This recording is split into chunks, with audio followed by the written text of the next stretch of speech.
بسم الله الرحمن الرحيم والصلاة والسلام على رسول الله وعلى آله وأصحابه أجمعين والسلام عليكم ورحمة الله وبركاته. This is our program Spirit of Values. This is Dr. Tariq Rashid. In today's episode we will discuss the value of negotiation, the importance of getting a win-win situation whenever we have a problem. Life is not so easy and lots of us face problems sometimes with their managers, with their wives, with their husbands. So what is the main skill whenever we face problems with others? Let's go deeply to discuss negotiation and its importance. Negotiation is part of communication. And here we have to emphasize the importance of listening. In a negotiation situation, whenever you are an excellent listener, it's part of winning a negotiation. And it has always been said, seek first to understand, then to be understood. So this means you have first to focus with listening, then you express your ideas. And the main idea in any negotiation situation is to master silence first, listening, then you express your ideas. Let's go deeply and discuss the concept of negotiation.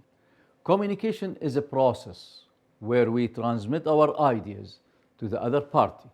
Then we start changing ideas, information, in order to reach a settlement for a certain situation.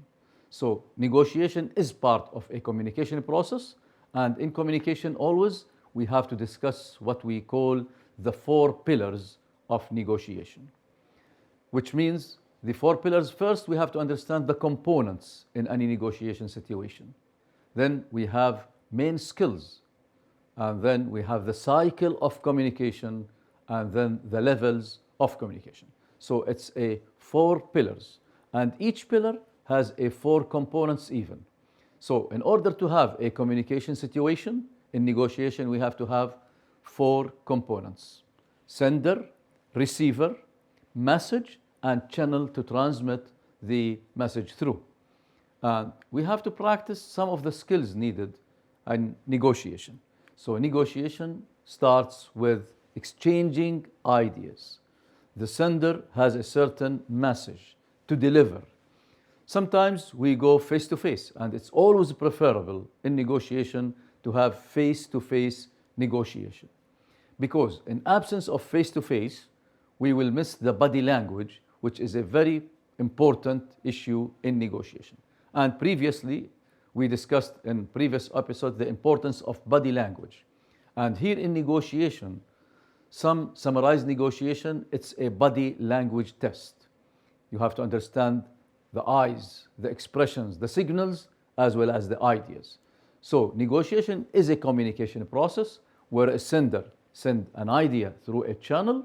Then we go through the importance of transferring the ideas into message, message into idea, and the process continues until we reach an agreement in negotiation.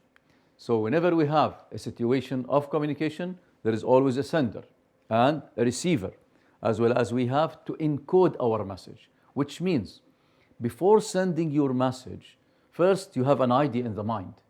The first issue we do is to encode the idea into deliverable message. And some people face problems here. They have a good idea, but cannot transfer into a message. So the first idea is to encode it into deliverable message. Then we choose a channel. As I mentioned, we can go face to face. But now there are several virtual negotiation situations. In virtual situations, the body language is not totally appear to the other party. Then after encoding, the message is sent to the receiver. Once the message is sent, the receiver will do decoding, which means transferring back the message into idea and then getting through a feedback. And the process continues until the situation is settled. So the environment will affect the context, which is the message itself. So all of these are the elements in negotiation. Now, before you start negotiating, you have to understand yourself first.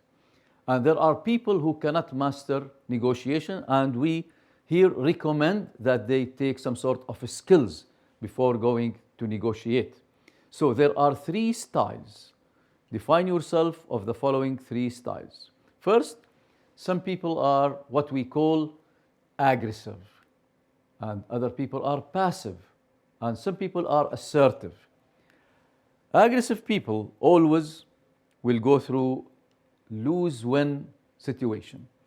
Aggressive will always care for their winning. They will never accept losing.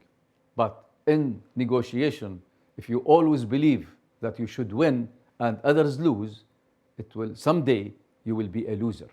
So aggressive is a style where you insist totally on winning in any situation. On the other hand, some people are passive. They cannot say no. They always lose in a situation, while the main idea in negotiation is to be assertive. Assertiveness means we are here for win-win situation. In order to win-win situation proceed, there are two conditions. If these two conditions are not there, we will never go through a negotiation situation. The two situations are both parties believe in win-win. So assume I believe in win-win, but the other party believe in win-lose. We'll never meet. It's very difficult to negotiate with people who are aggressive. But also people who are passive will always say yes, yes, and this is not negotiation. So the first condition for negotiation to go is both parties believe in win-win situation. And in negotiation, it's a give and take procedure. If you always insist on taking, this is not negotiation. We have give and take strategy. In such a case, whenever we have assertiveness, then negotiation will proceed for the advantage of both parties. Now, let's define what we call Johari window, in which we define things to be announced in negotiation, things to be hidden. So if we look to Johari window, we can check the following. There are things that you know about yourself, you know about your situation, but others do not know exactly. This is called what we call the hidden block. So I know some information, the others, they don't know this information. This is a hidden block. In negotiation, we should go for what we call, let us be open. So when we reach a situation, I have information, the other know about this information, this is the open block or the open window in negotiation. But also there are some things that is really a problem. Whenever I don't know something, the others know about me. This is the blind spot. It's a very hard window to have a blind spot. And of course, there are things I don't know, the other party does not know. Also, this is the unknown window. Now, we should enhance the open window, which means I should go like this, and I should go like this to open the window in negotiation. But we don't open quickly. It's a process that needs time. I open a little bit, the other party open a little bit, we proceed. It's a give-take mentality in negotiation. But if the other party insists of being hidden, so I'm closing this, so the window will be like here. So we are totally in a secret mood. In such a case, this is not negotiation. So let's summarize. We need to be open, but step by step. When I feel the other party is giving information, I will give information. So Johari window actually summarize what should we proceed and how should we proceed in any negotiation situation. Now, how to be assertive? So being assertive means that you look for win-win situation. First, own your ideas. Don't give up quickly in negotiation. If you believe totally in the facts that this is your ideas, own your ideas. Be clear. Be clear on your message. Define your purpose. And also use body language to your advantage. The voice tone is very important. So voice tone could mean that you are totally confident or you are losing confidence. For example, if you lower your voice, you are not confident. So insist on having good body language for your sake. So for example, in negotiation, we don't recommend that you go like this. This is a closeness. Should be open. Use facts. We don't lie in negotiation. In life, there is no lying. So we have to use facts. But don't give the total facts at once. It's a step-by-step, timely process, negotiation.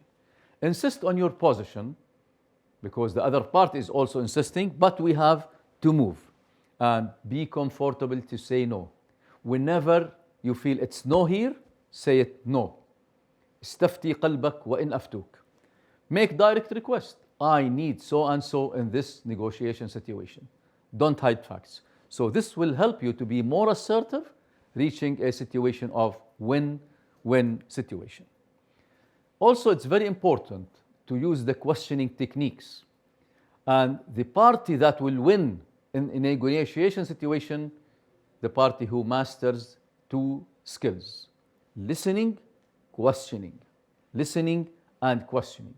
What types of questioning we recommend to use in negotiation? There are two types. Either I use the closed type question, which is yes-no question. Have you understood my message? It's yes-no question. But we prefer always to use the open questions in negotiation. And by open questions, we actually go for a certain conversation, opening more facts. And they said, don't use closed questions too much in negotiation. Have you understood? Yes. No, this is a bad question. What have you understood from my discussion? Here it's an opening area, so we use what we call coupling questions. But before coupling questions, we use the funneling technique. We are funneling, we are trying to reach a certain fact. For example, we start broad, then we narrow, then we narrow, then we get to the facts. For example, how many people were in the meeting? It's a very broad question. Were they all managers or some floor staff as well? Which managers were there? We are trying to reach a certain fact.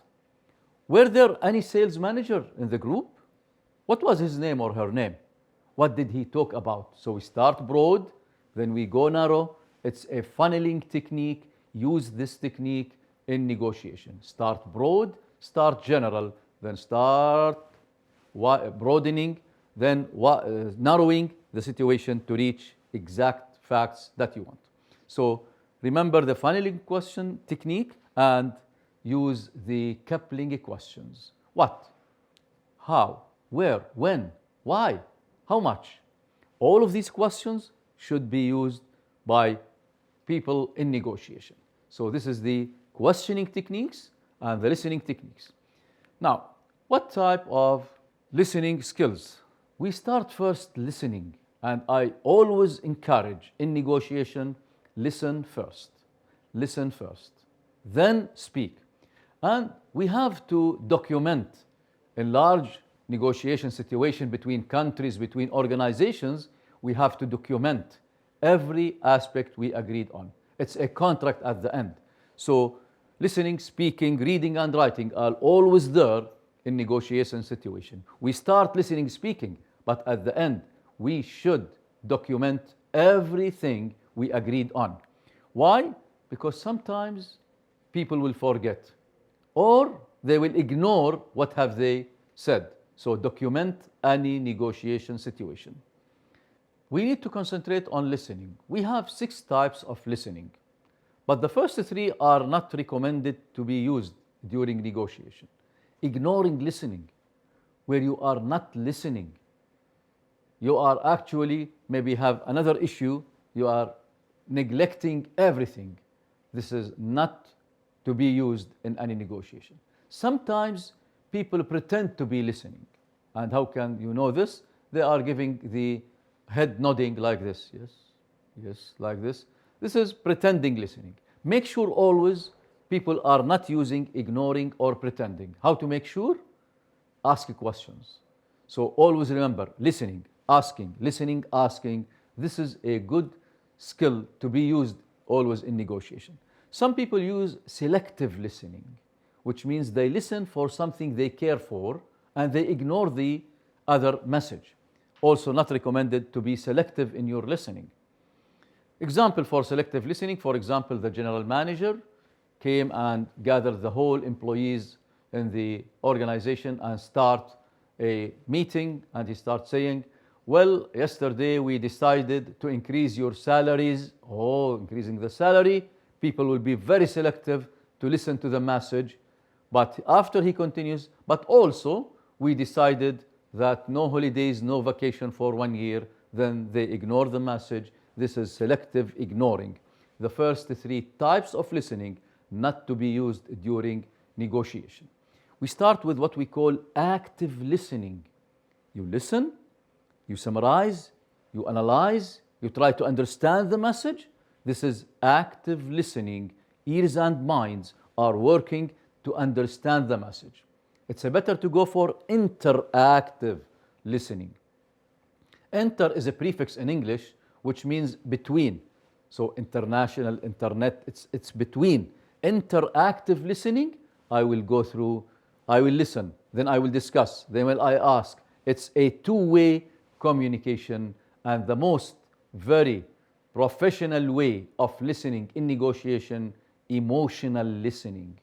You don't just listen for the words, you listen for the feelings of those who are speaking. So emotional listening is highly recommended in negotiation to practice. So emotional listening, questioning techniques, all of these will help you to master negotiation.